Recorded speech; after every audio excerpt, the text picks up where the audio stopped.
All right, guys, welcome to the Triple K podcast. And in this episode, we have a guest for the first time, and it's Maestro Sirius of Quake Pro and one of the best gamers in the world. So, how are you doing, man? First of all, thank you for the invite. It's a pleasure to be here. I'm doing fine. Thank you. So yeah, we just spoke a little, and I think Quake Pro League ended like maybe 2 weeks ago, and you said that you've been playing World of Warcraft after that. Yeah. How much did you practice before the I chat? practiced, I'd say like 8, 9 hours in total. Oh, okay, so not that much. Yeah, like I did like 3, 4 scrims. Oh, okay, yeah. I was really motivated to practice, and then all of a sudden it was like, this is tough. So it was like all on me. I even had the advantage. I played surprisingly well considering the time I spent practicing, and I had the lead even at one point. I was leading 2-1 in maps. Then I wouldn't say I choked. I just played worse. I didn't really get super nervous or something. He just played better, and that's pretty much it. Do you find when you're sort of preparing for a tournament and you're in the middle of a tournament, obviously when you have the kind of level of aim that you have and you're so famous for at this point, do you ever find yourself relying too much on aim? Like if you feel yourself losing footing a little bit in a game, how do you refocus yourself without just relying and falling back on your lightning gun, for example? Is that something you ever think Well, about whilst you're it's playing? Or- actually like my aim is a thing that comes back and bites me. Like in a lot of situations. Sometimes I would just get too focused on the fights, no way I can take them, no way I can win the fight. I take way too many risks. Because, like if we're talking about stacks, it's not a problem if I'm getting outstacked by like 40 armor or HP. So I'm very always tempted to take the fight. And even when I'm in control, it just makes me lose focus. I end up losing items. I end up just chasing the opponent. It's kind of like a very stupid situation. I don't know, when I'm on the back foot, I try and you always have to rely on aim in those situations, but I think my approach would just be taking positions where I know I can abuse my LG aim. I don't really think about much more than that. Of course, in a game like QC, I think rail is probably the number one weapon. I think it's probably my most used weapon in that version of the game. So I usually play rail heavy because the thing about QC is even if you're out of control, as long as you get that base stack up, let's say your Nyx, so it's 175 armor, 100 HP and 75 armor. I know if I'm able to land a rail or 2 rails, we're already even, so I can already contest for an item or just keep doing what I'm doing. And my problem is, even when I do damage, I can't really capitalize most of the time, because especially at the moment, because I'm completely out of practice. Mhm. So I end up doing basically just pointless damage, not really capitalizing on it.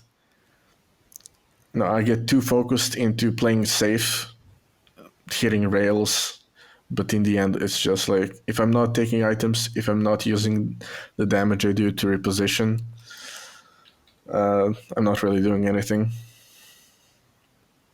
Yeah, what's the your match against CNC from the VOD?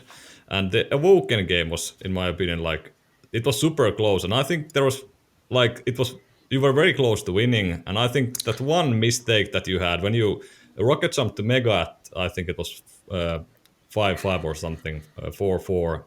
You rocket jump to Mega and you kill him, and then you take the Mega, before you take the mega, you try to rocket jump to the middle platform, and you fail that rocket jump. And after that, you sort of, I think you rocket jump to the middle to take the armor, and then you would of course know that he's not coming from there. If you actually made that rocket jump, I think you win the next fight that happened right after you picked mega. You know what I'm gonna blame? I'm gonna blame my mouse. And this is bringing back some nightmares of using the original Death Adder and trying to press mouse 1 and 2 together, and it was always Oh a my slight God. delay. There was like a half-height rocket jump every time. My God, I'm actually gonna blame my mouse since I was using that actually switched the very next map, because apparently my EC2B is dying. So there's a lot of clips I took from that match from the walking game where my sensor just spins out completely, Oh, okay. especially during rocket jumps when I flick. So it was really, and while I was aiming, oh my God, that was awful. Is that the EC2A or B? And the EC2B, Okay. which is even more weird, I guess. I'd expect it to Yeah. happen on the A.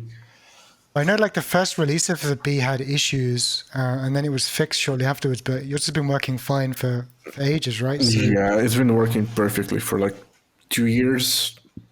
yeah, No, I'm lying, a year and a half. it's gotta And suck. yeah, it does suck because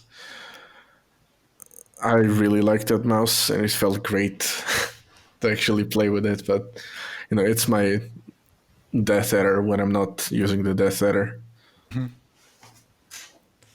Yeah, so wait, EC2P, it has the 3360, right? Not Yeah, PZOGEL. Yeah. so it So shouldn't be having PZOGEL, those issues. yeah, exactly. PZOGEL, have you seen any spinouts or heard of any spinouts on the 3360?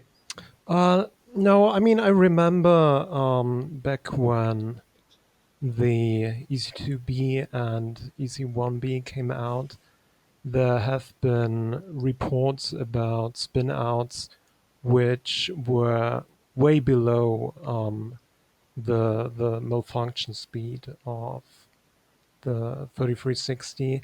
I think it's some kind of firmware error. I don't know how it's possible that that that sort of error slipped through quality control, but yeah, it's definitely been, I think, acknowledged by Zoe later on and fixed for the I don't know what it's called. I think it's just called EC series, the latest, and those are all fixed. But I think all the B series have that sort of, I don't know, flaw. Okay, that's interesting. That's also a good transition to Mice then. I mean, yeah, that was a close match, and I think you would have won Awoken if you just made that one rocket jump there, yeah. But yeah, shit happens, no. And then you would have won the whole game then, Can't really maybe. blame the game, blame me losing for because of missing a rocket jump. I should have ended that game long before that when I tied. But yeah, uh, what can I say? Shit happens. I'm gonna definitely try a lot harder next time. Yeah, yeah. So you are using the easy you were using the EC2B in the first map. What were you using in the second map then when you changed? Let me think.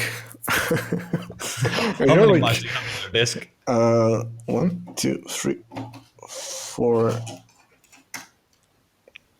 4 mice at the moment. Okay.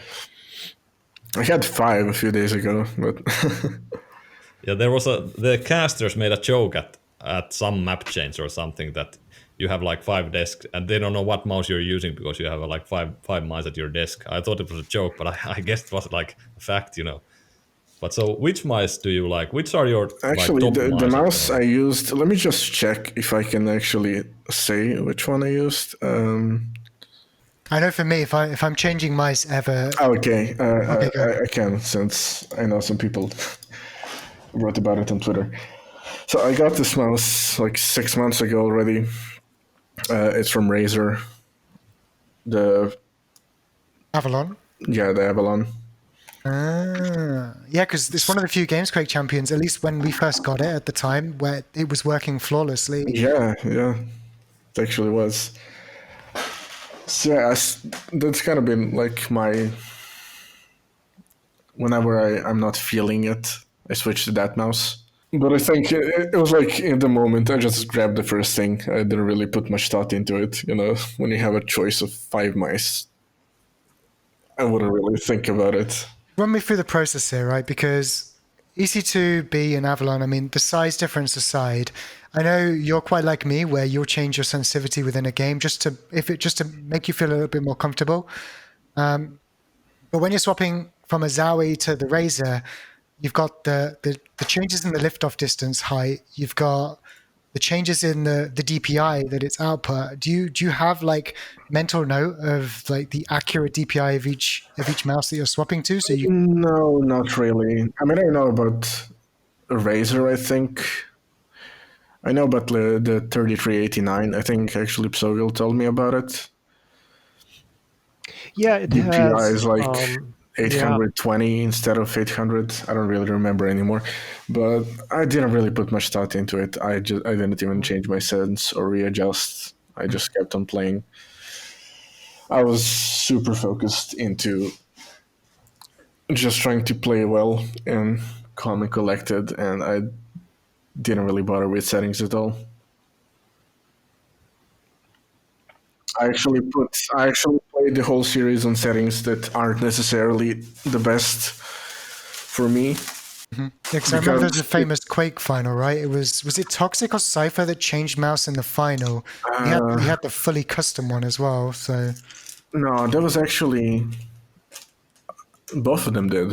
yeah, but I think maybe both. Like the mice literally broke, right? And they had No, to. no, that happened to Cypher DreamHack Winter 2017 in the quarterfinals. I don't know against who, maybe the Hang. I'm not sure, to be honest. He was on the WMO, Yeah, that was but it. it wasn't even modded. It's like the old one, the MLT. And I think the mouse just died on him. That's pretty bad considering you're in a final, but I guess yeah, that It was happens. a quarterfinal, but still, Yeah, doesn't yeah, make yeah. it better. I mean, Cypher's historically he used the Abyssus from Razer. I don't know what he uses at the moment, but he's always been the Ambi guy, so you can always find something similar. But yeah, it's got Yeah, its perk. he even used like some Steel Series mice. I think the Kana, probably the Sensei as well. I think he's on the Ultralight too, actually. Oh, okay, that's interesting. At least he was, but Yeah, he might be on the G Pro Wireless like everyone else in Navi now. yeah. That's sort of the any final mouse or any product that's drop shipped or not sold anymore is sort of a risk. I mean, if it breaks, you have to get a new one and you have to get Yeah, I adjusted had the to. Ultralight too, Yeah. and I sold it to Zero Cool actually. Oh, Oh okay, yeah, okay. Yeah, for a tasty profit, I'm sure. nah, I sold it for retail value. Fair. When did you start playing and which mouse did you use back then? Oh my god. Well, I'm not gonna say which mouse I used in like 2002 because I don't remember. Yeah. Which was Probably your first like it proper was game probably mouse? like the WMO or something that people used back then, my bros. Yeah. But when I started playing Quake Live again in 2000, late 2008, early 2009, it was actually basically a 3.0 clone made by A4 Tech. I believe that's like a Russian brand. I think they rebranded to Red Dragon now. And yeah, it's like a laser mouse. It's freaking awful. Actually, someone knocked at my door. Please, just give me a Sure. second. Yeah, all right. Have you ever heard of that brand? Those who are A4 in. Tech, I have, yes. Oh, Yeah, A4 Tech. yeah. Okay, yeah, I know it. Yeah. I don't think I've ever used an A4 Tech mouse. Me So neither. Pistogo knows all about Red Dragon, though. Sorry about that. Yeah, it's alright. It's alright. We were just talking about how PZOGEL's recently reviewed some 140 gram red dragon mice. So 140 grams. Oh my god, that sounds amazing. That's like the G502. Yeah, Yeah, you can increase the weight to 116. Oh, that's a nice feature. what a nice feature. You had like three red dragon mice and one mad cat mouse, right? So Yeah, going blind. I can't keep track of those. I had, I think, two or three red dragon and two mad cats, but yeah, I don't know. I mean, I haven't really put that much effort into those. All right. Yeah, understandable. Yeah, so I think I was saying essentially I just used the 3.0 clone. They had a laser sensor, and then I switched to the optical version, the same mouse. And I believe that's the only thing I've used for the next 3 years. I wasn't really playing that much back then. I was playing on and off because of elementary school. So I was kind of using whatever my bros would use because the only time I was playing was when I would go to my oldest bro for like a sleepover during the weekends, and I would just play on whatever he had. I remember playing on the Kinzu V2, even though it was like awful and spinning out. I didn't even, think about it. Played on the Death Adder 2013 when it came out, and after that, I finally got my own setup, 120 hertz CRT, and I don't remember which CPU with an integrated GPU. I had to play at 640 by 480 during like 2013, 2014 even, Quick Live. And that's when I got my first mouse that is still probably in my top two to this day, the Roccat KovaaK Plus. And that mouse actually lasted me around 6 years, 5 years actually. So I haven't tried a single mouse since from like 2012, 13 till 2017, late 2017. So yeah, you used quite a long time, to be honest. So was it after that that you started switching? Yeah, only after that I really started. I bought a Rival 100 because, like, okay, it can't be that bad. It's kind of cheap, but you know. And surprise, surprise, it was awful. I ended up biting off the cable in a moment of rage and just throwing it in the garbage bin. So I needed a new mouse after that. And I think that's when I bought the G403 that I've also used for like a half a year. yeah, that would have been like the perfect mouse for me if it just didn't have such a big ass at the back. I would have loved it because I don't think I've played with a mouse that has felt as like responsive through and through since like the old days when I was 12 and way quicker in general. But Yeah, the mouse felt really good, but it's way too bulky, I guess. yeah. It's like an EC2. I think EC2 shape improved on it, but I would still prefer it over the EC2 if it was just a little less bulky, I guess. So you used quite many ergo mice, and then you used ambi mice. Do you have any preference? I mean, as you mostly use EC2B now, I guess you prefer ergo mice. I mean, I mostly used like the G Pro wired, the egg, what we call it. I'm using it at the moment. Okay. It's kind of my go-to mouse for everything. Yeah. But my actual preference is definitely like the Death Adder shape. I could say ergo mice. I just feel more confident, more stable using those mice. But I don't know. I wouldn't really mind using anything. You know, I believe you can get used to any mouse shape, even if you don't like it at first. I Yeah, mean, yeah, the yeah. proof is I was using whatever I had at my disposal, and it was never an issue.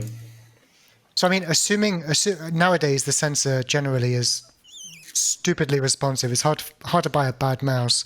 If you were gonna lean toward like features on a mouse you look for, from shape to buttons, what is it like you would primarily want The if you could have only anything? the only thing I care about on a mouse is the shape, how it feels in my hand, and that's it. I don't mind side buttons being crappy.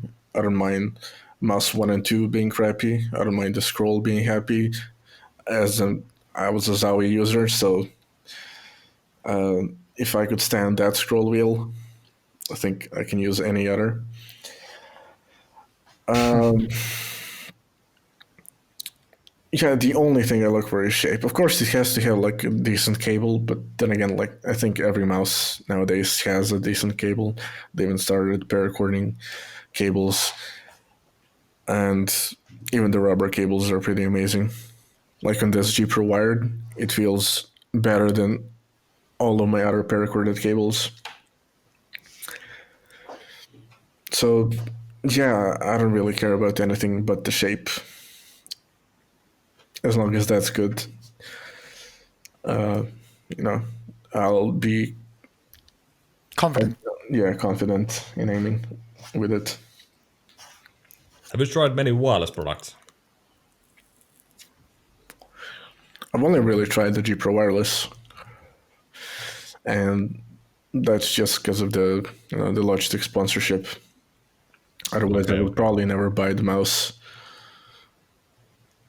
because no matter how good it is, um, yeah, that's not a justified price. Sorry, Logitech. Yeah, you're right. I'm 100% on board with you there. Like I've been a Death Adder guy for ages. I'd also happily use a Logitech G703. I mean, they sponsor my team as well. I think we're the two UK orgs that they primarily sponsor actually. But you're paying a crap ton of money, and then on top of that, it doesn't matter how fast it is. You're always going to wonder, would I be faster on wired? So that's always been in the back of my head. But since I've been given a wireless Death Adder, I'm more than happy to use it. Just double the price is hard to Yeah, justify. yeah, I don't think I'm ready to make the switch to wireless yet. It's not that I feel some delay or that I feel it's like it's less responsive. I just feel like there's no wireless mouse that I'd really like at the moment. I mean, Death Adder wireless for sure, but Also, if you said that you like the G Pro Hero wired, you could try the G305. That's like very very cheap, and in my opinion provides an insane value yeah, for but your I've money. heard a lot of mixed opinions about the mouse. First of all, you gotta change the batteries That you gotta do, yeah. to reduce the weight, and then some told me it still feels nice, some told me it feels awful, and it's not really balanced.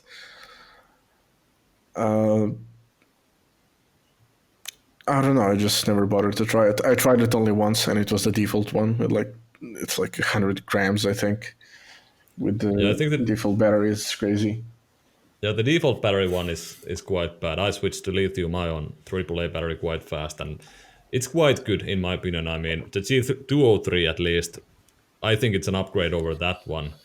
The Hero Wired has better clicks than the G305, but yeah, that's pretty much I it. think the By the way, G203 is the best out of the egg shapes.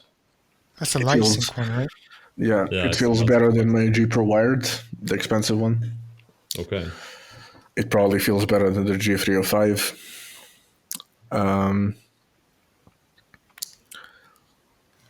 The material feels better in my hand. Yeah, the coding is not good on the G305. That's true. Yeah. By the way, PZOGEL, how is the G305 wireless tech? Is it pretty much the same as on the G Pro wireless? Yeah, it's pretty much the same. I've been just thinking about whether it has fully synchronization between the mouse and the receiver, but yeah, I'm not sure. I mean, back then when I tested it, I think it didn't have it. Maybe it does have it right now. But either way, it's the delay is around 1 millisecond, and yeah, it's pretty much the same as GPro wireless. Okay, okay, yeah. All right then. Uh, so, how many tournaments have you played in Quake Champions? You LAN mean like tournaments LAN tournaments? specifically. Not many. I play like freelance. So, how do you when you you said you switched a lot of mice since 2017, but before a LAN tournament, do you like play, for example, 2 weeks with the same mouse, or do you even change them like way too Oh yeah, close to like LAN or something? when I was preparing for my for PGL 2018, where I actually did pretty solid. Uh, it was a good 2 months, actually a month and a half, that I didn't change either sense, FOV, mouse, or anything really.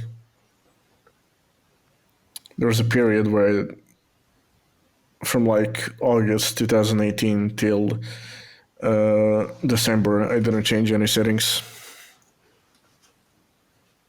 And in kind of relation to that, I guess, as well, kind of bringing in aim trainers a little bit. I mean, you're a prime example. You hit well before aim trainers. I didn't use an aim trainer ever when I was competing in Quake Live way back when. Nowadays, do you use aim trainers yourself to warm up or to genuinely practice when you're not in Quake Champions? Because Quake Champions queues are quite long inherently, unless you're purely dueling, of course. But generally speaking, do you implement that into your routine, and in what way? For QPL Champions, it's a lot different, like the preparation. I delete every game except for Quake Champions, every shooter, because the input is so much different to Diabolical or KovaaK or really any other shooter I've played except for Rain Gods. You see where I'm going. Yeah, that's actually my way of preparation. I cannot afford to play aim trainers because it's actually going to hinder my aim Yep. when it comes to QC. I'm way better off just playing the game, getting used to the mouse input, and trying to up my dual game. So when it comes to other games and preparing, I did use aim trainers when I was playing, like trying to get into Apex, which is also another unfortunate story. And I don't know. For Diabolical, I don't really feel like I need a name trainer because it's just another, Quake game. Yeah. I can see why it would be beneficial in Apex, because unless you force drop immediately every time, it's very difficult to continually get into really useful fights. Yeah, And with it, whereas Diabolical, you can of course jump into warm up or free for all, or even just a quick duel if you wanted to practice in duels. yeah. And Like Apex. When I was taking Apex seriously, I was mostly playing scrims. Like I picked it up in February last year, and I didn't. At that point, I've been away from Apex for almost a full year. I just played season one, I think, and my friend was like, "Hey, you want to play the qualifiers in like 1 month?" I was like, "Yeah." I downloaded the game, and we instantly jumped into scrims, which is like a completely different experience compared to just playing ranked games, even. yeah, it's slow, totally, kind of almost like watching Fortnite Endgame. Yeah, it's like the whole game is pretty much like Fortnite Endgame, Yeah. even with less action, to be honest. Yeah, it's interesting you said, because we had an entire episode kind of talking about this beforehand, and a lot of us kind of got to the point where we would all prefer to play in the game we're competing, as long as it would be possible to really focus. But again, where you can't, aim trainers do present that opportunity for you really just to focus on a specific attribute. Yeah, I don't feel like it's needed in games like Quake. I don't feel like game trainers are needed, because to be good in Quake, you need to be, let's say, you need to be good with aiming with every weapon, like generally overall a solid aimer.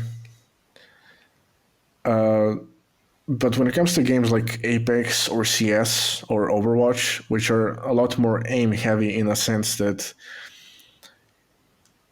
they require you to be a lot more precise at a higher level than in Quake.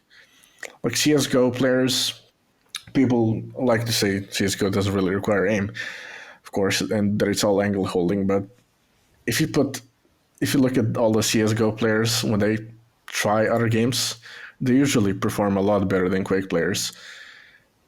It's because they've trained their like precision aiming to a much higher level than we have, which allows them to adapt to games like Valorant, Apex, even Fortnite in a lot of situations a lot quicker.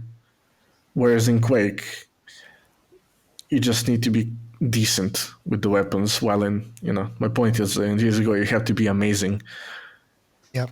With the AK, with the Deagle, with all of the weapons at different ranges, hitting those headshots. Well, in Quake, you just have to be decent with like all the weapons. Yeah, I think that makes sense. Yeah, I fully agree with that as well. I mean, yeah, a lot of people say that CS:GO, doesn't need aim, and it's mostly the players that have tried CS:GO and played on a bad level and think that it's only a corner holding. No. Actually, it's mostly the players that tried it and sucked. Yeah, Because that I as don't well. know a good player that says that. Yeah. Yeah, I mean, yes, exactly as you said, on the high level, CSGO it's very precision heavy, so you have to hit that flick shot and you have to hit that small head that peeks out of the corner. If you miss your first shot, the other guy's gonna hit the headshot and you're pretty much dead. But yeah, as you said, I think in Quake, aiming is more of a, it's a tool on your, belt that you can use and you can change your playstyle according to it. But some people don't have like amazing aim in Quake and still, Yeah. play well in tournaments and stuff. Yeah, because in games like CS and even Apex, it's gonna come down to aim a lot more. Overwatch as well, have to add. I think Overwatch is probably the hardest game to aim in, assuming you play the actual skill-based heroes. Yep. Obviously, if you're playing like Moira or Winston, you have like auto-aim LG, so Yeah. doesn't really matter much. But if you're a Tracer or Soldier, if you're a Widow player, trying to get to like the top level, you really have to be insane when it comes to aim compared to like Quake players, which are like, there's really only a couple of them that are actually good and versatile, in my opinion. Yeah. Yeah. Just have one more question, kind of. Oh, sorry, PZOGEL, you can go. Yeah, go ahead. I was going to say, when it comes to looking at aim trainers, I mean, my stance on is it Six Walled or the Tile Frenzy, and kind of hitting high scores on that. Generally speaking, like if you want to peak the leaderboards in KovaaK's, a lot of the time you have to adjust your sensitivity or FOV, or at least this is my view of it, to match the scenario, right? So when you're approaching playing KovaaK's, obviously you've got the high ranks in all the Discord servers and this, that, and the other, but are you adjusting your sensitivity based on the game you want to be preparing yourself for? Trust me, I have the high ranks because people know me. People ask me to be in their Discord just to be there, and then they give me like some high rank, even though didn't even play like Sparky, for example. I never played their benchmarks. I've never even tried them. I've never submitted a score. I just got like the high ranks just because. Oh, you want to have serious? Yeah, I get it. But no, when I play KovaaK, first of all, I don't play those crappy scenarios like Tower Frenzy. Those are a joke. That's basically showing off. I mean, that's the Twitter post about that specific player, which I didn't really mean to call out in a bad way. Kind of ended up like that because I don't have anything personal against the guy, but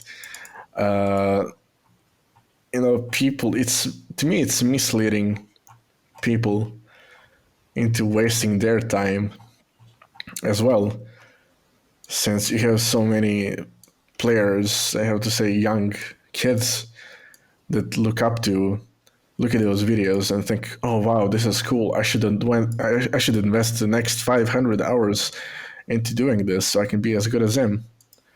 And then they do it, and eventually anyone can be as good as Huddled or almost as good as him with the right amount of time invested into that scenario. That's the thing about Tower Frenzy.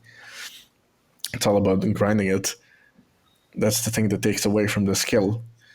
It's also when I teach people, when I give them routines, I'm very specific about the scenarios because I think KovaaK has like 7,000 scenarios at the moment, but in reality, I think like 30 of them, out of the 7,000, around 30 of them are actually good scenarios, really good scenarios, some of them. And the rest are pretty much,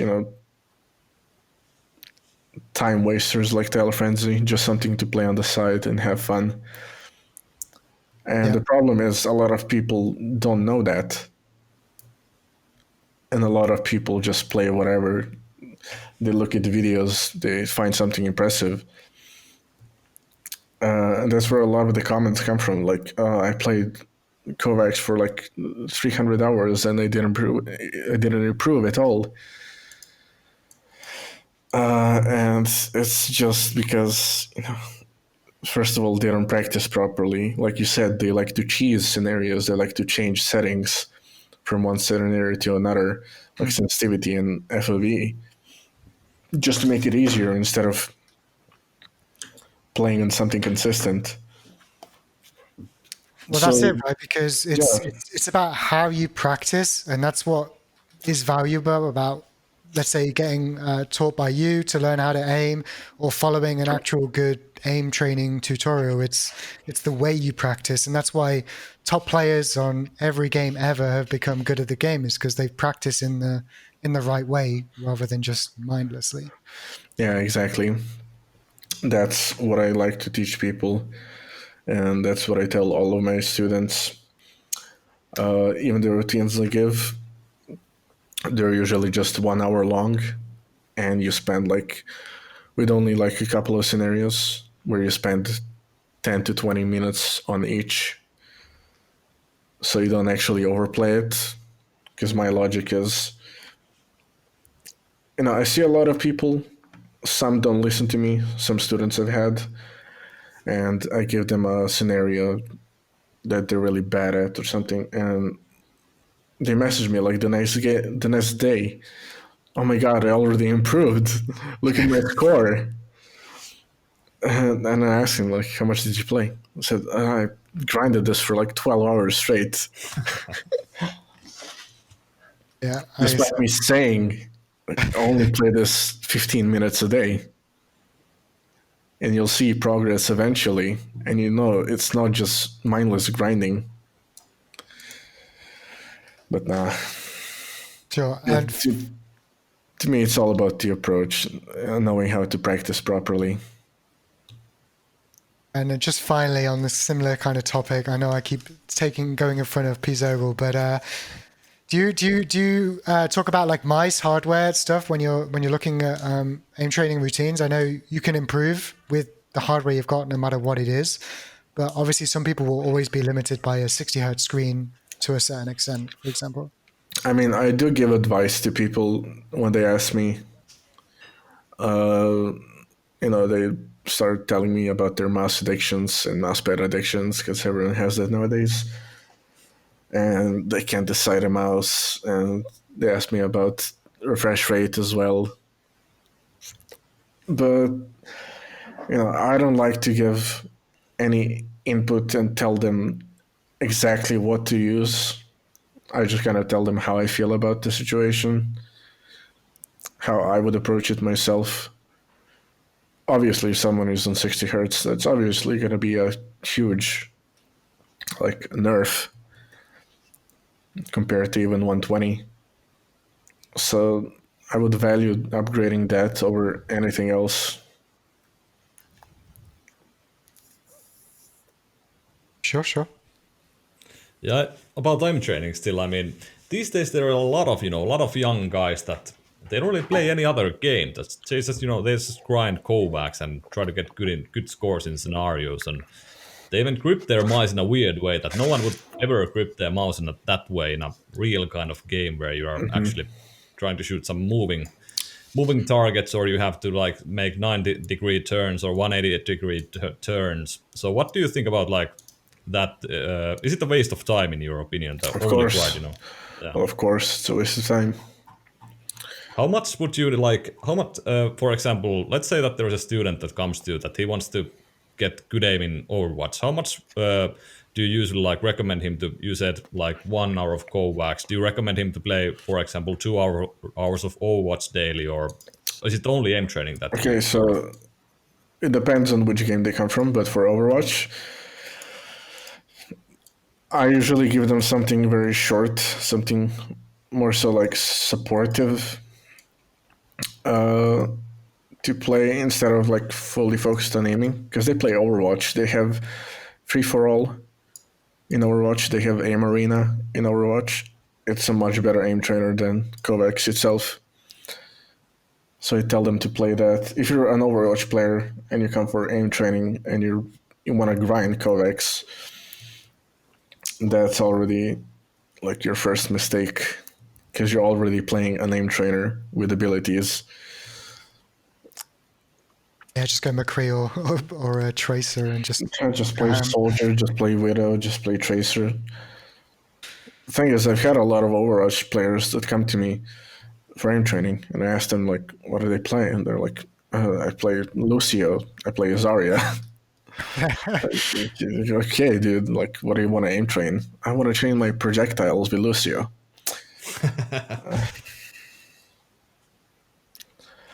So yeah, that's not gonna happen. How many different like students from which games do you get students? I assume like young guys, at least from Fortnite, a lot of those people. Which other games? So far, I've mostly had Overwatch and Fortnite players. I've had some Rainbow Six players. I've had some Valorant players. I've had a lot of Apex players as well. But again, and a bunch of Quake players as well. But I think it's mostly Overwatch and Fortnite. All right, yeah. Yeah, I mean that game training thing. I mean, I respect the grind, but I myself like I don't see any point in just playing that game. But yeah, I understand young guys just spend like 1 hour playing KovaaKs and get good score and get hyped about it. But yeah, I'm not that kind of a guy. I Yeah, just that's want some. why I really don't like all these aim groups you keep seeing on Discord and Twitter. They're just, like I said, to me, it's misleading to people who actually want to improve and get good because they give them their little benchmarks and all of that stuff. And people just end up grinding codecs. Yeah. I mean, as NVC said that in our earlier episode when we talked about aim trainers, I mean, we sort of all have the same similar kind of idea. And in my opinion, that or what do you think about like who is the best? How can you even say who's the best aimer in the world? It's most likely no one that has great KovaaK scores. You have to implement that in a like Yeah, real competitive scenario as well. definitely. I mean, you don't see Claws practicing codecs and having Yeah. scores. Yet he's probably like the most gifted aimer ever. So Yeah, I agree with that. I I'm think. pretty sad that. Yeah, sorry, NVC, go ahead. Oh, I was going to say, I think this is kind of relevant, at least for now and moving into 2021. Obviously, we've had NVIDIA Reflex come out, which is promising lower mouse latency. The monitors as well. There's a focus there from NVIDIA. I know from personal experience, for example, when I've been streaming, I've felt my mouse input go a little floaty. I'm pretty sure Pizzo can speak about it as well, where different mice and different polling rates will perform differently on different systems.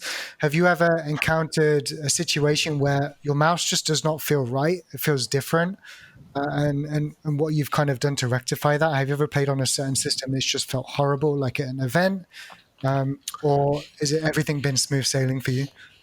Yeah, I actually have. When I was in Poland for like a month last year, the PC actually felt awful. Even though it was just so happens it was the same mouse that I used back home, but everything just felt so much worse, despite being a good PC. And there's nothing I really tried doing about it, to be honest. I just kind of got used to it after a week or two. Not 2 weeks, but after a couple of days to a week of playing. There's nothing. I don't really bother too much about, trying to perfect everything, trying to fix every issue I have. Because I don't know. I don't really have a reason for it. I just don't really care enough. Obviously, I complain a lot about it, which would lead people into thinking I care a lot about it. But when it comes to LAN events, what I usually felt is my sensitivity always feels a lot faster than it does back home. But even then, I just tried keeping everything the same. I didn't want to make any changes, any adjustments. Sure, because PZOGEL, have you, even just within the same system, have you experienced different sort of polling rate stability or different mouse performance based on which hub you've connected to, or anything of that nature? Yeah, I mean, I know that on Windows 10 it depends greatly on the power saving settings, because Windows 10 is very efficient when it comes to clocking stuff down fast, much more efficient than Windows 7 or even XP back then. And yeah, I mean, if I have C states enabled for my CPU, I notice that polling stability is much worse. Is there any other power saving features that you've seen that affect the input? Well, it's not really affecting the input. It's just generally for using mice in games. I think it's wise to disable all the power saving stuff, like for USB and CPU and stuff like that.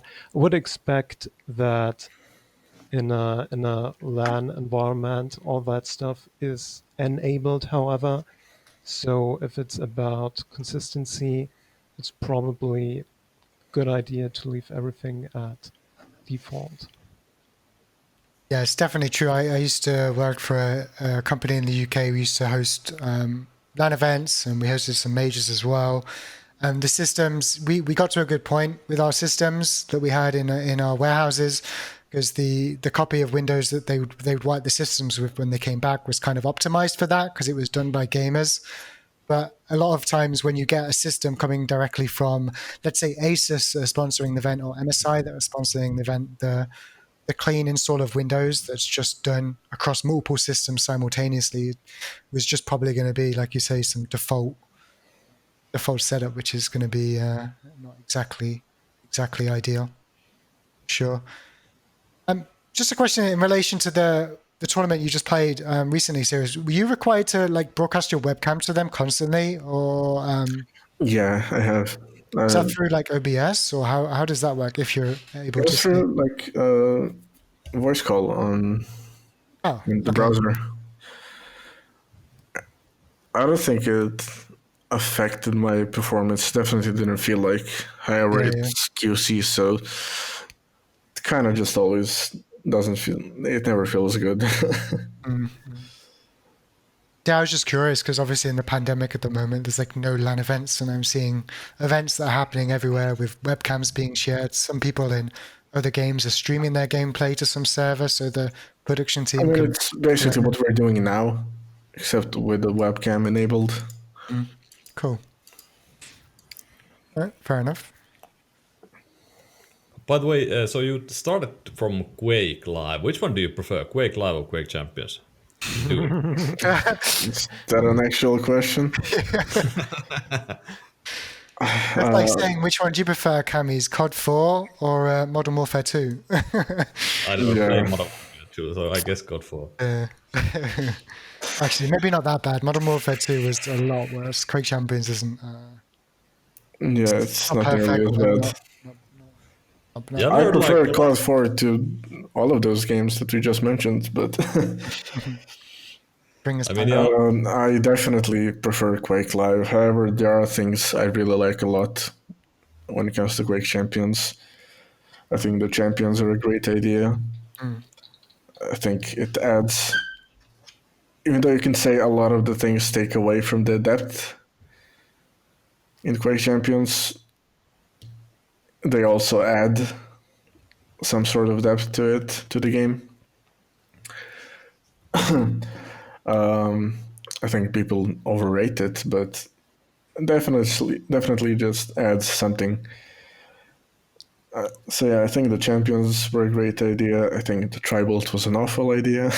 Oh yeah, that's the one thing about gameplay I hated, apart from saw lag dodging, the animation's just annoying, is the removal of grenade launcher for tribal. Grenade is such a good defensive weapon. I'm so sad that it went. Yeah, I mean the maps are made in a way that you can see tribals being, effective. The maps are made for tribal, but I still think the weapon is awful. There was one point where it was actually good because it was really, really, really situational. Now it's not really situational. You can just use it whenever you want, and it's still gonna be good.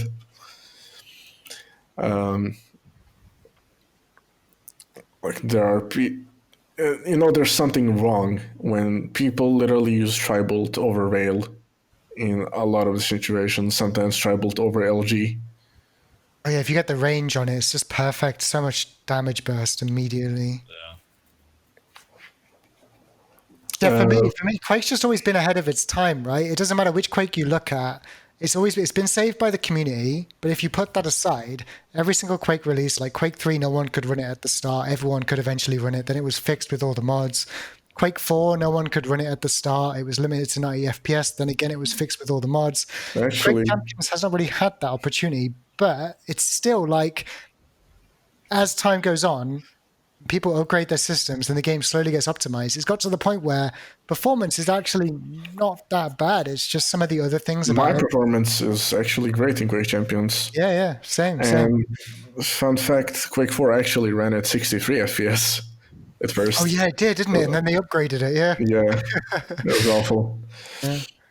But that's the thing for me. Quake Champions. It's the fact that there's no dedicated servers. You have to, or well, there is, but I mean like no server browser or anything. So you always have to wait for a game, and just content comes out slow. For me, that's the only thing really that holds it back when you compare it to something like Diabolical. That's what I really like about Diabolical. They added the warm up mode while you're queuing. If Quake Champions had that, it would actually be amazing.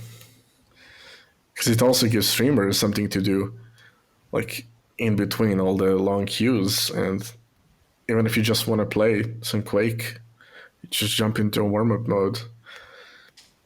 Yeah.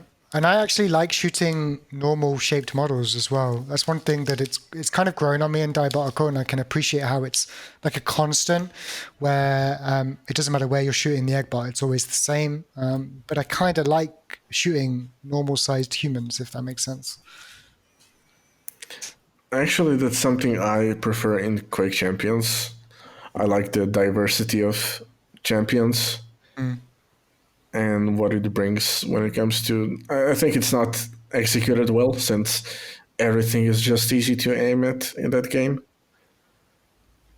But if it was done properly, like Nyx and Anarchy would actually be hard to hit and not really easy like they are now. Sorlag would be insanely easy to hit. Yeah. Yet it's not. That like animation, I have nightmares still sometimes. Yeah, Wait, like what you can animation? take Apex as an example. You have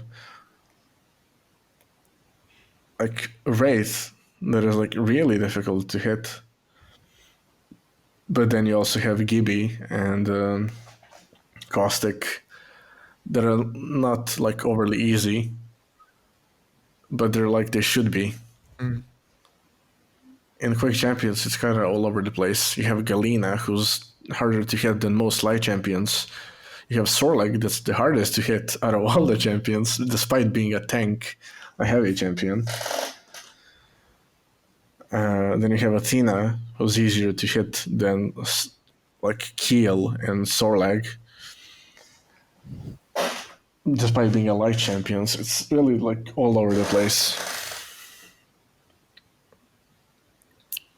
Yeah, very strange. And just to explain the Sorlag thing for you, Camis, it's just Sorlag shaped in a way where she's almost diagonal, where she's got a tail going off to the side and her head kind of leans forward. So when she's turning, and like if you're looking at a Sorlag head on and she's turning left, right, the model kind of just goes all over the place, and it's very, very difficult to. Actually, I believe that was fixed in the Oh, latest update.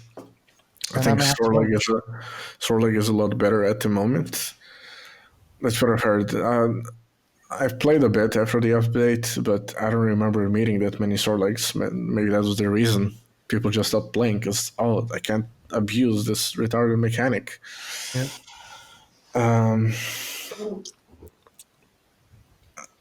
Yeah, I feel like QC could be a lot better than it is with just a couple of changes. Right there with you. Yeah, I've only played about 20 hours of, maybe a little bit more, like 30 hours, and it feels refreshing. I mean, I played only about 2 years of Quake Live Duel when I quit Call of Duty 4 and had a 7-year break from Arena FPS. And yeah, Quake Champions feels refreshing, but yeah, as you mentioned, there are those champions add some depth into it and Yeah, all the skills and it stuff. does feel refreshing, but I recently launched Quake Live just for like a moment. I don't remember what I was trying out. Like the warm up, I started my own server, Drunken Mummy dev map against a bot. Heartless thing. Yeah, heartless thing. I mean, I wasn't doing exactly that, but it's Yeah. based on that.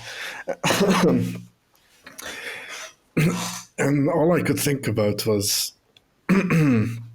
wow, if I had the option to, I would quite literally never turn on both Diabolical and Quake Champions again Yeah. and just play this game. Because to me, it still feels like it's on a much higher level and it's so much better to play. There's something very special about the game, and at this point, I don't think it's nostalgia. It's just how the game plays.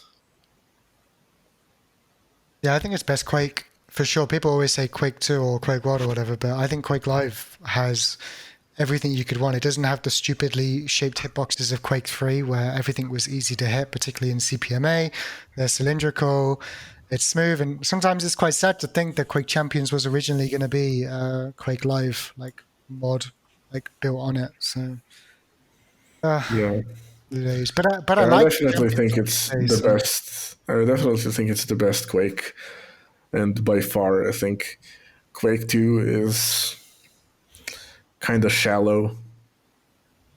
I mean, there's not a lot going on. Even the dual maps in Quake 2 were kind of like, oh, we have this new weapon called the railgun. Let us make enormous dual maps just to show it off. Yeah. I mean, everyone likes Quake 2 DM1, but it's actually like just an awful map unless you're playing free for all or something. And Quake 2 in general, I don't think it was that great of a game. I know a lot of people like it because a lot of people started in Quake 2. They played like the CTF with the hook, the grapple. I would say Quake Live is by far the best iteration of the game, followed by Quake World. I think Quake Live should have had quite a lot of like new players coming into it, like that had never played Quake before, like me and some other players from Call of Duty scene. And I suppose that during the browser days, at least, it had like a lot of players compared to any other Quake I before. think it did have a decent player base because you remember like the tournaments. It was in 2009, 2010. They were like amazing. Quake actually had tournaments. Yeah, We had IEM Dubai in 2009. We had regular DreamHacks, both winter and summer. Gamescom, QuakeCons, of course. But Quake Live was never gonna bring Quake back or anything. It was already 2009 essentially. I think they first displayed Quake Live in like QuakeCon 2008. I remember watching a duel between Cypher and 04 on like Almost Lost, just like a flat arena map. Yeah. So I don't think Quake Live was.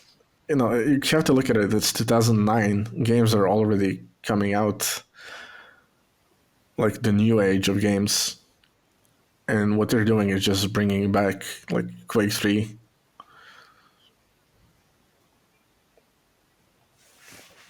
So it was never gonna succeed. That's like the curse of Quake. I think Quake Champions had the best chance to do that, but in the end, it's just an arena shooter. It's the game that everyone likes to watch, but no one particularly wants to play. Yeah, I mean it's like with all arena shooters. It's just a cursed genre. Yeah.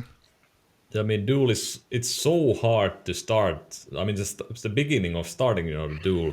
In Quake Live, the browser implementation made it sort of easy that you could practice one map and it had the server browser and it told you that which game is this your skill level, is this lower than your skill Yeah, level, true. and then you could practice that one map and always play it against your own skill level, and then your hidden MMR grew. But when you moved to another new map, you could play against lower tier opponents because you knew that you wouldn't beat your own skill level at that map. So I think that's the main issue on Duel and matchmaking No, I these think the days. main issue is the mode, like the game modes themselves, and just because it's arena FPS, unfortunately. But you're coming into a game as someone who never played arena FPS before, and all of a sudden you have like 20 different weapons, and you're like, what the hell is this? I'm used to having like 3 weapons, in a game. Like even Overwatch, even Apex, you have a loadout of 2 weapons. In CSGO, 2 weapons plus the knife. I mean, Quake just has too much to learn at the start. When you're getting into it, it's probably very repulsive to people. Knowing there's so much work to be put into, time to be put into getting even remotely decent at the game. It's why I thought Champions had a really good chance of doing something. I just don't think they went all the way. I think they were too worried that people would have hated loadouts after Quake Live, even though they were terribly implemented in Quake Live when they were eventually put in. NTF. Yeah, and it should have just been something like NTF. You get put in a position where you basically know exactly what you're supposed to do. So you're going to be designated to hold the flag, or you're going to be designated to play support defense, That's what I've been saying for years now, and years and years and years. Even when they were talking about CTF and everyone was hyped, I knew it was just going to be dead on release. Yeah. But something like NTF could actually,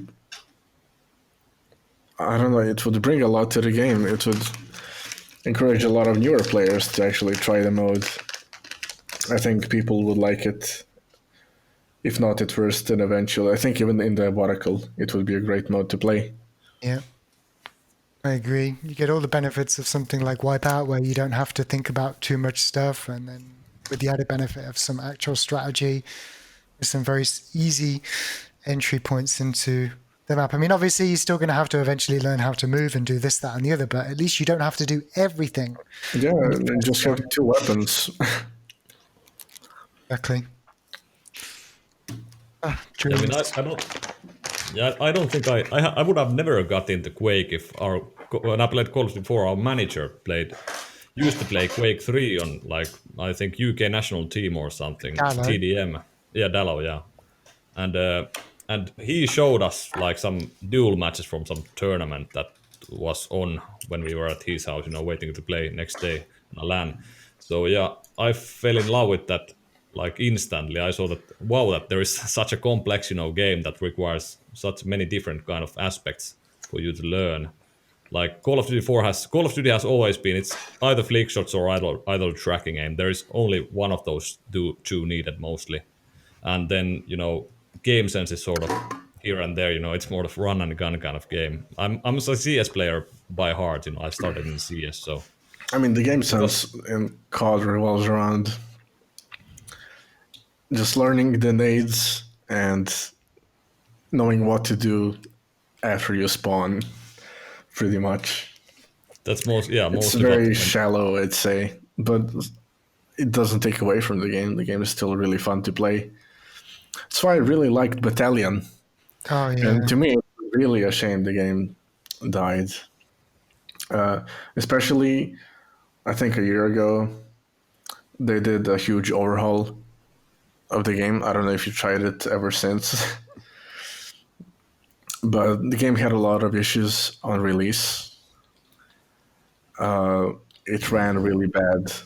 Everyone had FPS issues, even with really good PCs. And then last year, I read something like they did a lot of change. They made a lot of changes to the game, and I opened it up. It looks way better. It looks like an actual new shooter, relatively new, and it runs great. And then I look at the player base. There's like 3 people playing an hour ago. I don't know. That's something I definitely would really enjoy getting into a game like that. Well, they are doing Pro Mod now. It's called Pro Mod. It's supposedly going to release into alpha in January, made by the same guys. I did have a chance to play Battalion. It was when I got the IntelliMouse Pro, actually, which was probably about a year ago. So it must have been after that patch, and I had a lot of fun with it.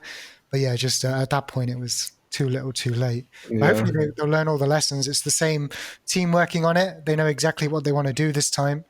I assume they're using the same engine, or they're at least know exactly what to do this time around. So hopefully it'll be something. Yeah, I hope, because I would definitely be down to play something like that and compete in it as well. Yeah, the I'm right amount really of actually. aim and strategy, and it's like it's I not too really much. want a game like that. It's kind of like old school. If they manage to bring that back, I'll be really happy. It'd be interesting to see. Is it gonna be more like Call of Duty 4 or Call of Duty 2? Four. Oh, four. Okay, yeah, yeah. They said they've hired someone specifically to do what basically Diabolical did with strafe jumping, to make sure it's the strafe jumping code and everything. So that works flawlessly. They've replicated all of the animations for like the deagle, barrels exploding, destroying car tires and windows. Supposedly it's going to be that. And if they replicate everything, all it will come down to, I would imagine, is the maps, because that's the do or die thing. I think in a lot of ways there are so many bad custom maps for COD 4 and only a few good ones. So praying at least. Yeah, will be interesting to see. Yeah, I Sogel, mean, have you played Call of Duty ever? Is Sogel still awake? Excuse me. Yes. Have you played Call of Duty games? Yeah, I have. I don't know. I think I have around 2K hours actually in Black Ops 2 Oh and yeah, other. Black Ops 2 was good. Yeah, yeah. Black Ops 2 has always been my favorite. And I mean, I have a couple of, I don't know, 1,000 hours in others as well. But it's always been BO2, which I really enjoyed. Never got into COD 4, I think. Was a bit too early for me. Blasphemy. Yeah.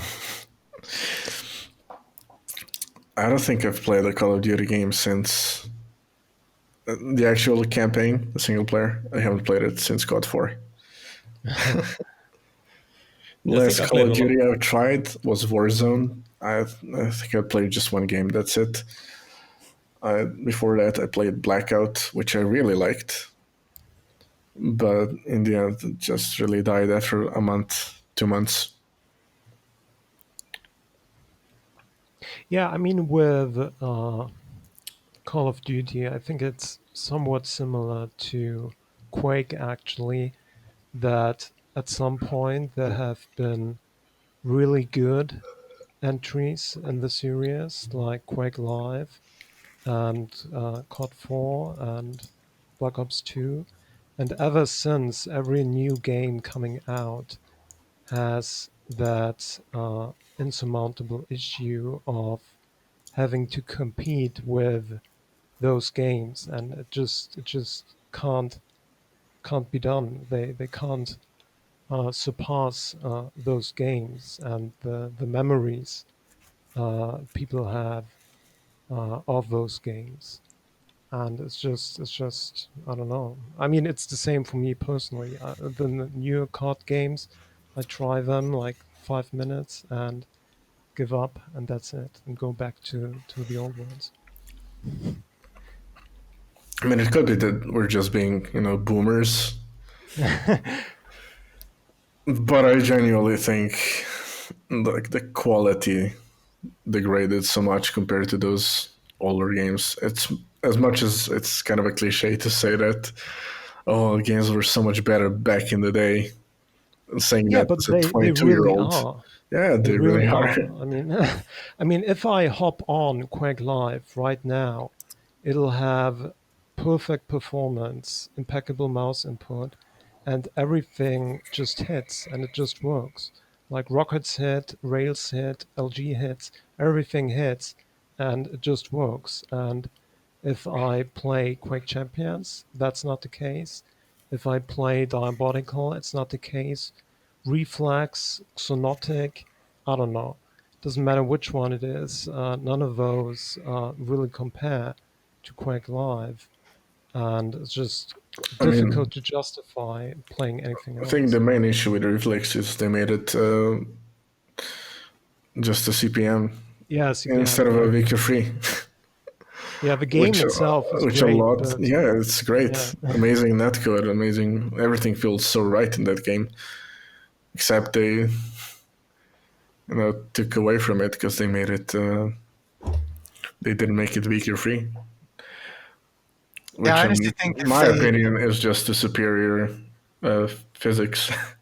yeah, I agree. I like the CPM physics for team modes, but you just can't beat vanilla physics in a lot of ways for Yeah, like if we get NTF in Diabolical, I would want CPM physics. yeah, yeah, for sure. All right, all right. I mean, it's again 1 hour 15 minutes already. Time goes fast, but uh, do we have? I guess we could. I mean, serious. Can you give us your like top five all-time top five best mice? Oh my god, what a question. You can say three. Death Adder number one.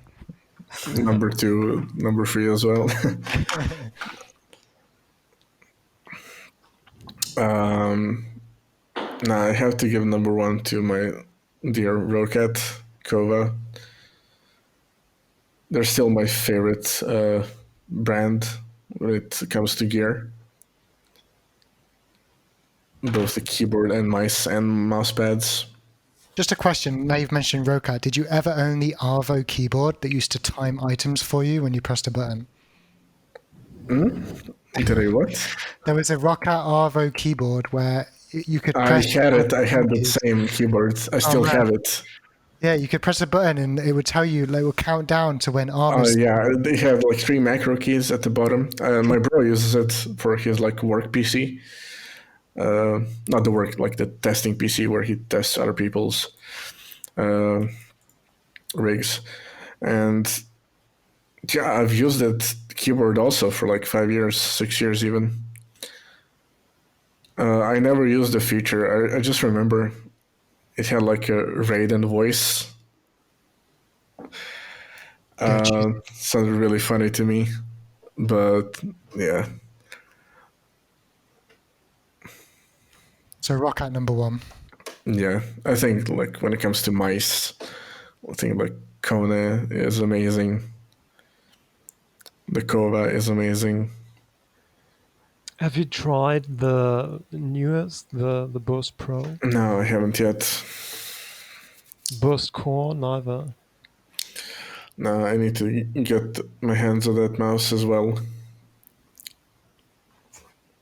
I'm not really I mean, like at the moment. I'm not really thinking about mice and if there's something new I want to try. I think I already have enough, and I'm just playing with whatever I feel like on the day. Yeah, rather in the moment. And Would if you I get the still? opportunity, I will still try the mouse, of course. But it's not like I can't wait to try this mouse. I'm so hyped. Would you still use something like the KovaaK Plus Absolutely. Even with Absolutely. the negative Excel, Yeah. it's something I loved. That's it. I was using the Kinzu for a while, and that had like a ton of not negative but positive Excel. It's almost like what you Now use. the V1 also has negative Excel, Ah, okay. I think. Yeah, I mean the V1 has both positive and negative Excel, and malfunction speed is like, I don't know, 1.7 meters per second. So it's office level, effectively, Yeah, that's and still both a good mouse it's somehow. yeah. And the V2 and V3 have god awful click latency, and yet you had all those people using those mice, and they performed incredibly well. So it really puts into question like what sort of mice you actually need, like what sort of quality. I mean, if something like KovaaK Plus and Office Sensor is good enough. I mean, Yeah. it's not really an office sensor. Yeah, I mean the Kinzu V1. Yeah. Yeah. I mean, I'd say the V2 is an office sensor because it quite literally is. In fact, it performs worse than some office mice would, probably, when it comes to just spinning out malfunction speed. Yeah, Pretty sure it's I'm like not. 10 cm per second. Yeah, I mean the V2 has the same sensor as the KovaaK Plus, but it's implemented worse and spins out very easily if it's not a fully black mouse pad. And I think there was some shenanigans with the lens SteelSeries used, so which halved malfunction speed additionally. And yeah, I don't know, but all of those mice are of course much worse sensor-wise than any 3360 mice or something like that. And yet still people like 10 years back could use them just fine. So I don't know. Maybe even those rather crappy sensors were apparently good enough if strengths and evil could Yeah, I could mean, aim. yeah, Evil was on the V2. You're right. Or was it? I think it was the V1 No, he actually. was on the V2. V2, because I remember reading that he was using the V1 and that infamous firmware that transforms the mouse such that it has insane angle snapping. Like you cannot draw circles. It's impossible. Oh, maybe. And apparently he was using that and still able to hit. So My God. I mean, it says a lot about how irrelevant the mouse really is in the end. As long as you like the shape, to be honest, that's it. But you asked about my top 5, and I still can't really think of anything, but I'd say, like, for sure, KovaaK Plus #1, the old version, not the newer one. I mean, even the newer one is like 2016 now, but the old version. Then I would say Death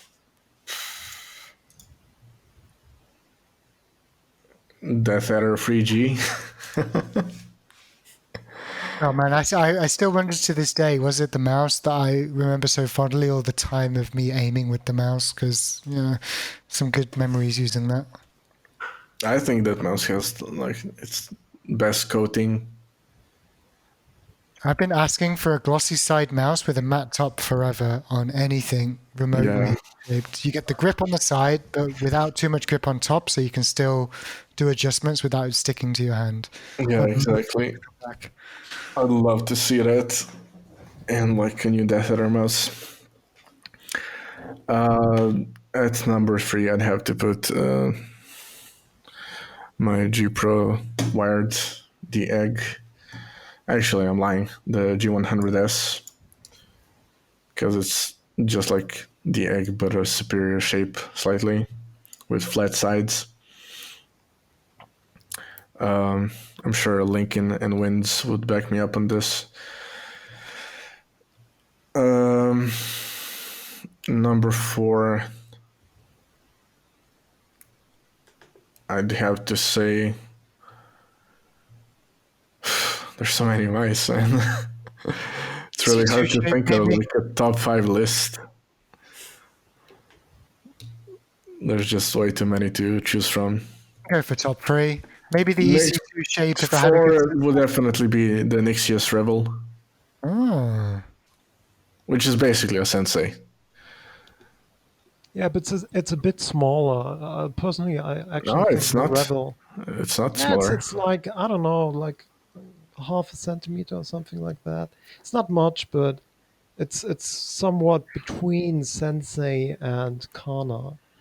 I know there would be like the mouse that would be in front of the Rebel, or instead of the Rebel would be the DM1.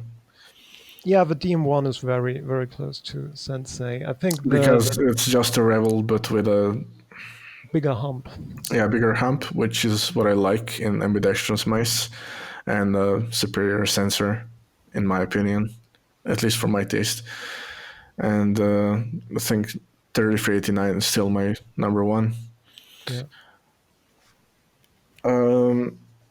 Yeah, I have to give it to Nixius as #4, and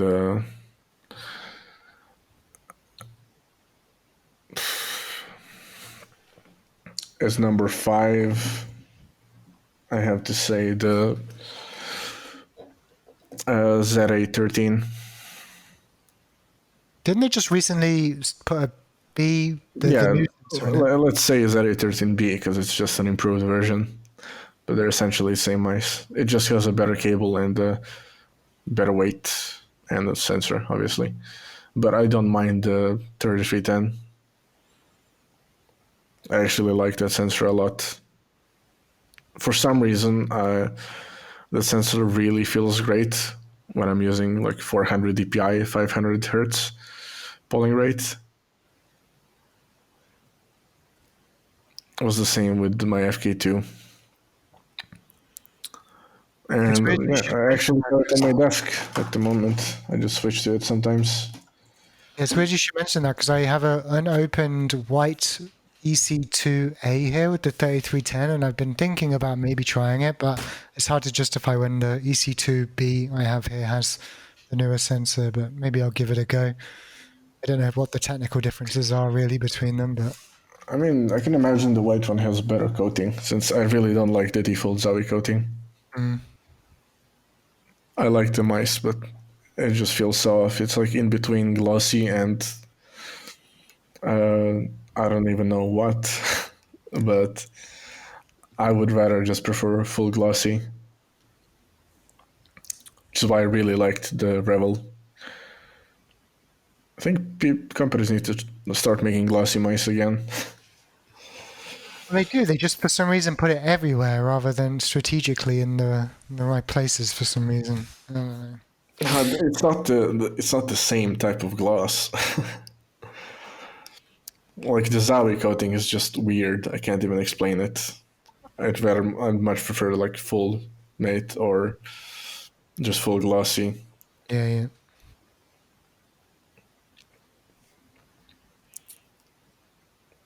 All right then, that was your top 5. So the EC2 didn't even fit into the top 5. No. It's a great mouse, but it's not like amazing. Yeah. It's just a mouse that I like because it's essentially the same grip that I have on the Death Adder, but it's lighter and it's smaller. So yeah, you've come to the right conclusion that the mouse doesn't really matter when in terms of like in-game performance and aiming. Have you like is there some mice that you've tried that are like the shape is so awkward or bad that you couldn't get used to it or couldn't aim with it at all? Does anything come to mind? No, not really. For me, it's weirdest that you like the egg shape and the Death Adder because I can't use the egg-shaped mouse because of the sides that curve inwards, but I love the Death Adder and anything with a flatter side. So it's very surprising to me that you like the two of them. I mean, your grip is gonna just adjust naturally. So if claw grip isn't too odd feeling for you, you're gonna like that mouse. And if you don't like it instantly, you'll like it eventually. Because no, there's something about this mouse that just makes you keep going back to it, kind of like the Death Adder.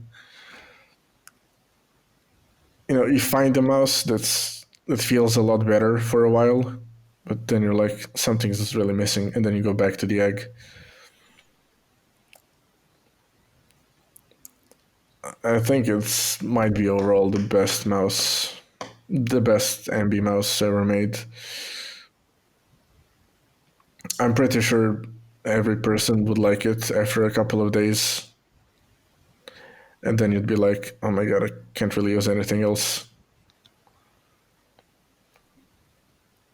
Would you say that something like the G100S or egg shapes in general, that sort of shape works better for something like Quake than it does for CSGO, which has different mechanics in terms of aiming? Actually, yeah, that's something I've noticed when I was playing. I much prefer the classic shapes when I'm playing something like CS:GO or Valorant. Can't really explain why. I guess it's a lot of people palm grip in CS, and it's for a reason. They like to arm aim a lot. They like to be slow. They use low sensitivities. The egg shape is kind of like for much more controlled use, much higher speeds, I guess. A lot of high sensitivity player. You're not gonna meet a lot of low sense players using the G Pro. Actually, I can't think of any at all, except for like wins. I think it's a mouse. Like I can't actually say why. Like I don't know, but it's something I noticed in myself. Like I play much better on pretty much any other shape when it comes to games like CS or Valorant. Compared to like the G Pro, the egg shape. I then again really like the X shape on CS:GO and Valorant. Okay. I think it's really easy to flick No, I with mean that I don't shape. mind the shape. I just feel like it's a lot better when I play with the other shapes. Yeah, I yeah. mean, guess there's a reason that so many CSGO players just use the EC2. Yeah, exactly. Yeah. Yeah, I I mean, a mean, lot of them. yeah. Yeah, Go go ahead. ahead. So If we look at pros, like what they are using in their games, I mean, in CS:GO, Zowie is still, I don't know, 60-70%, something like that.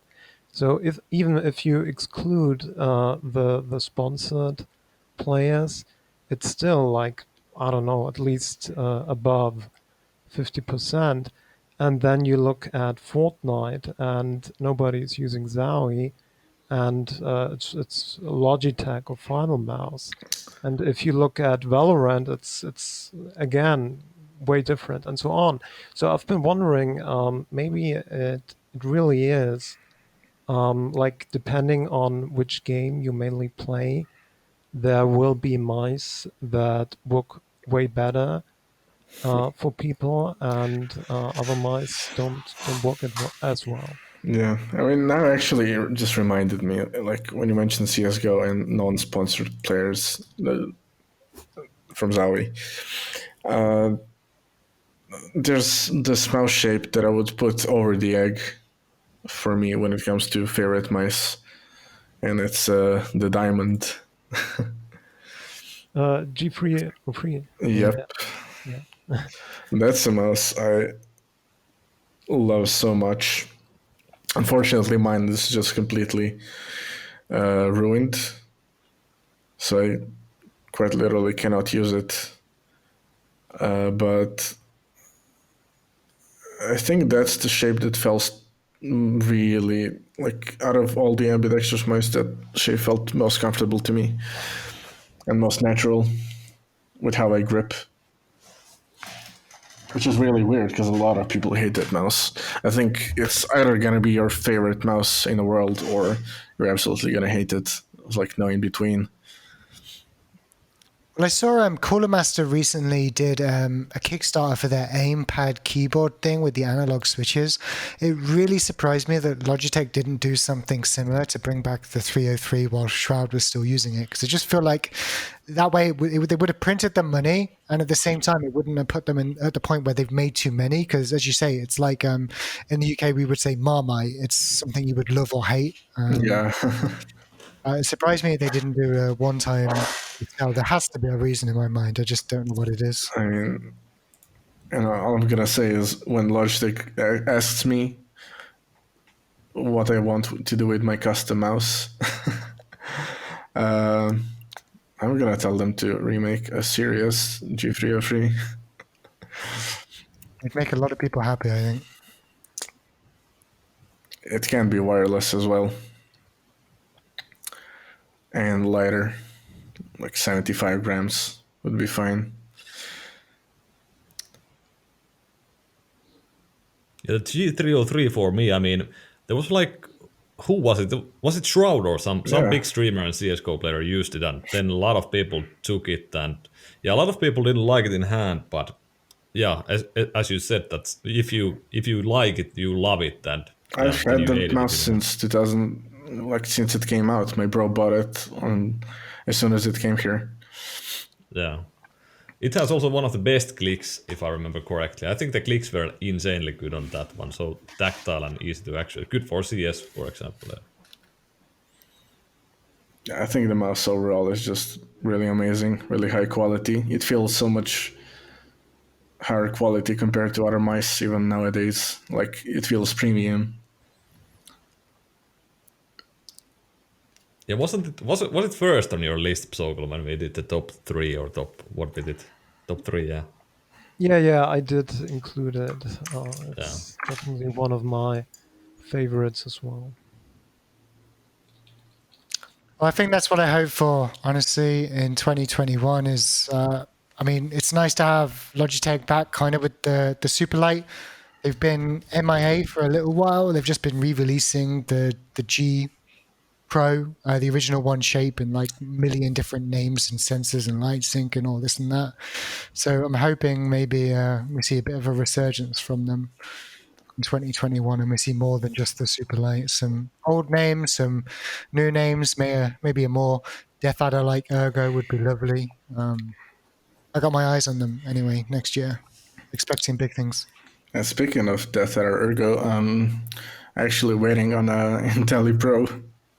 And I still haven't tried it mouse, and I know I'm gonna use it for just a couple of days before I get sick of the weight.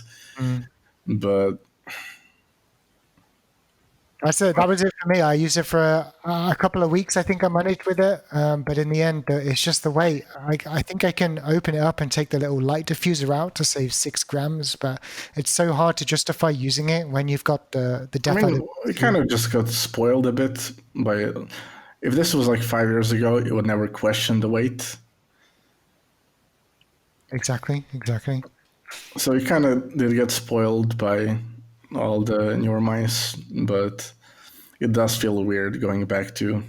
I still like use the Death Adder for like 1 or 2 days every week or two, and then I'm just like, my hand legitimately hurts. So it's really tough to get adjusted again.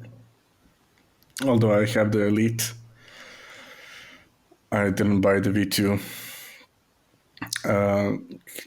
I think the Elite, that Elite is like the.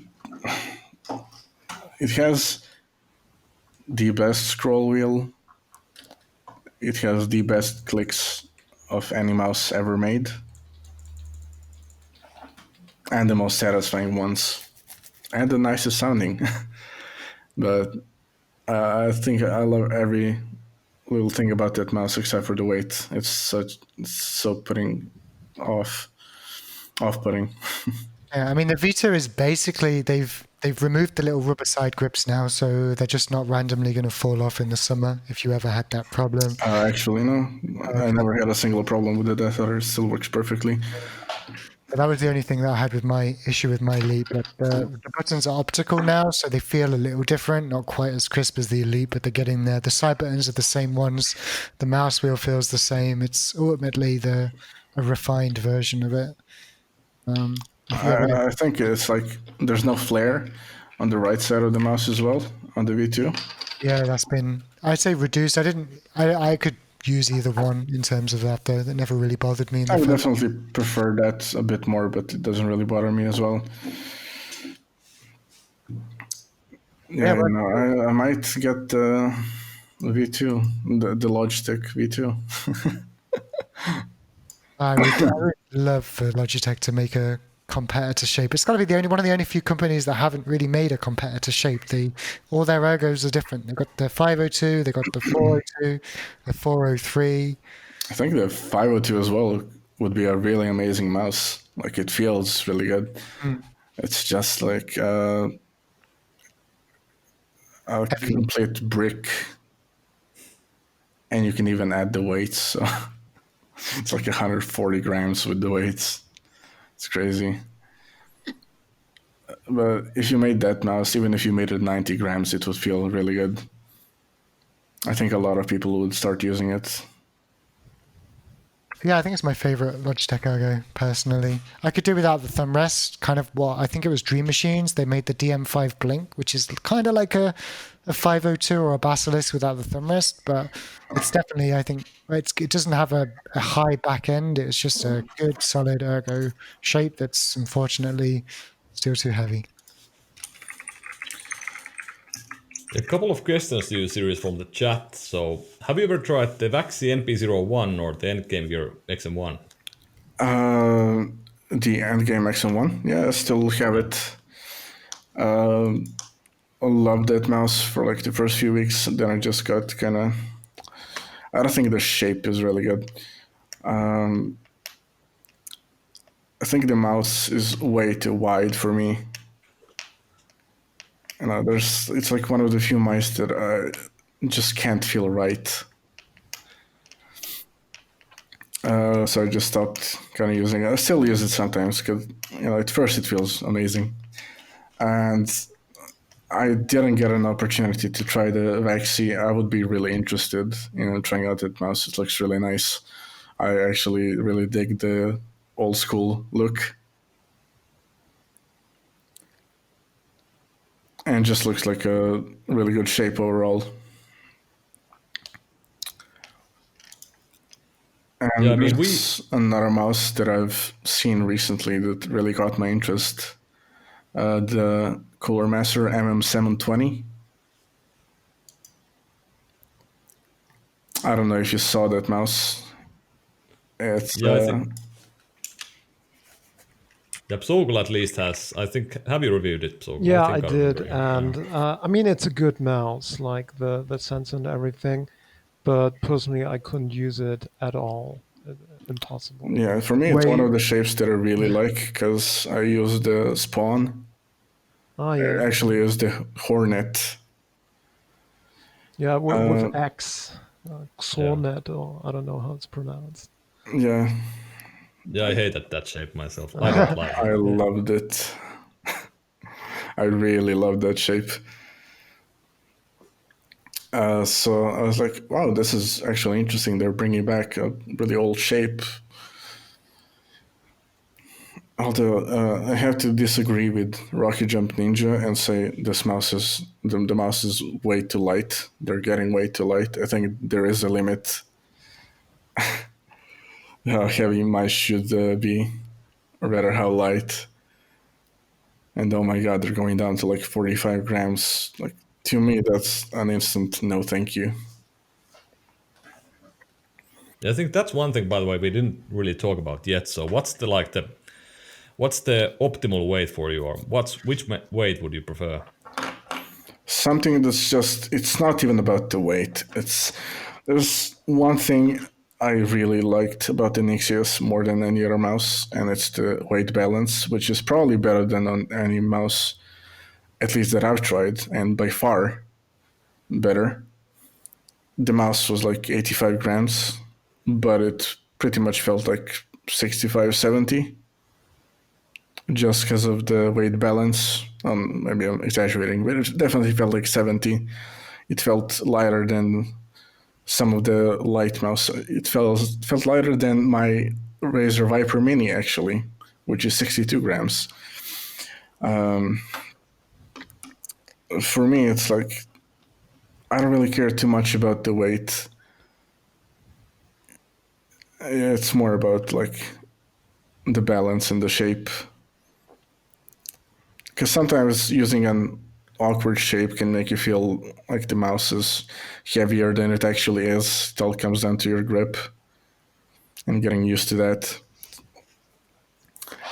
So that's why like the FK2 felt really, really heavy for me when I tried it at first, despite being actually lighter than the Nixius Rebel.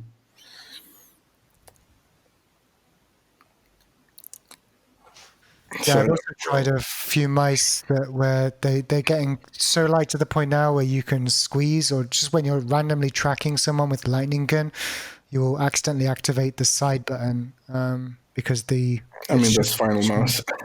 yeah, yeah. That's what I like about Razer, what they're doing. Like no holes, just solid built mice that you feel like aren't gonna break if you press it, a bit too tightly. I'd say like the perfect weight for me would be like 75 grams, 75, 80, down to like 70, let's say. If you go below that, there's really no. I know people are really hyping up lightweight mice, but give me a good aimer that's hyping it up and not just a mouse reviewer. Yeah, Or Yeah, I like think the some, benefits, like some, I don't know. I don't want to call people out. I think the benefits are like getting.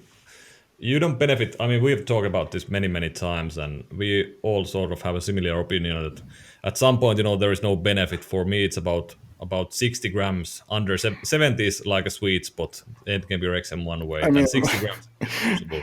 what's the mouse called? The carbon fiber, the 23-gram mouse. Yeah, Some 20 M1K. M1K. Yeah. Yeah, the Sound M1K. Quake. Yeah. I mean, great. You have a fingertip mouse that's even too small for fingertip users because it's, like miniature Barbie mouse. and they made it 23 grams. That's such an achievement. Unless that's just a project for fun and nothing serious, then sure, you can find it interesting, but 23 grams for a mouse, that's just, It doesn't have side buttons either, right? yeah, it doesn't give anything. yeah. I mean, I'm sure 2 buttons. if we get Rocket Jump Ninja on here, he'd say that's the perfect weight for a mouse, but it's really not factually. Yeah. I'm kind of about the 80 gram mark. Would like to try 70 grams on a Death Adder sized mouse, but I wouldn't want anything less than that. I tried 60 on the M42, and that was okay for the size of the mouse. But yeah, somewhere between 60 and 80 is where I like to be. I think my V2 Pro is 82 or something. It's okay. Yeah, it's 82. And for that shape and size, that's like an amazing weight. Yeah, it doesn't feel heavy at all, the Tether V2 Pro. Very, very well balanced. Yeah, I mean the Revel. I too had that impression. Like every time I plug it in, I'm blown away just by how good it feels in terms of weight. I mean, it's like, I don't know, 81 or 82 gram. So it's pretty light, but not that light. But it just feels incredibly good. I don't know what it is. What happened to Um, them anyway? I don't think I've seen a Nixius mouse since the Revel. Do they still do stuff? Or am I just blind to it? Yeah, Saturn there's Blues. been the Revel Fit, which has been a MX518 clone, and that's it. Ever since, nothing. Yeah, funny thing. Just a week ago, I had a dream where I was using the MX518 for some reason.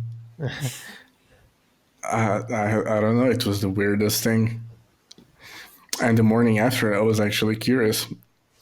Oh, maybe I do want to try this mouse. Actually dreaming about mice, that's like next level. The Nixius, they had the Rebel Fit, what was that, Fit, and then they had the Venator or something in the Oh, middle. that's Linux. Yeah, no. Ah, okay. It was Linux. That's also a mouse I've tried once and I loved it, but I couldn't get my hands on one. FaZe was supposed to send me his, but it was already like too worn out, broken, Yeah. basically. The second one he released, the Venator, was it? Yeah. Yeah, I couldn't get on with that one purely because the bottom of the mouse had no curve. So if you even tilted it at a slight angle, it would scrape along the pad. But I really liked his first mouse. It's just a shame the mouse buttons were had some debounce issues when you push both together. But I really liked that first one. And then he's disappeared again for his new one, which is a shame because it had a lot of people excited. Yeah, what happened with that? That mouse was supposed to come out 2 years ago. I don't even know what's it called anymore. Astro. Starts with, yeah. Yeah, what happened with that? No idea. Nobody knows. Probably not even BST himself. Yeah, because I think the Burst Pro looks similar to that shape, at least on pictures from Rocket now. Goodness. Yeah. All right, guys. Do you have anything else to ask from series, or do you have anything you want to talk about series? Not really. Nothing coming to mind. How about you and PZOGEL? I think I'm pretty covered for the moment. Nothing really to bring up today. Yeah, same here. All right. Yeah, thank you, series, for joining the podcast. It was nice to have you. Nice to have some input from one of the best gamers in the world, at least in Quake and all over, I would say, overall. Yeah, no problem. Thank you again for having me on. Really had a lot of fun. It's always nice Yeah. to talk about these obsessions, addictions. Oh yeah, by the way, are you taking a part in the next season Quake Challenger? Yeah, of course. Yeah. All right, so yeah, you guys who are listening and watching, you can find him next time taking part in there. I think it's also the Challenger League. It's always on Sundays, or is it Saturdays, or It's Saturdays. yeah, okay. So yeah, other than that, you can find NVC from Twitch. His Twitch username is just NVC, same YouTube channel and same Twitter username. And PZOGEL reviews you can of course read on Tech Power Up and Mouse Review. And if you're listening, you're most likely know my channel and my socials already. So thank you guys for joining me, and thanks for listening, and see you on the next episode.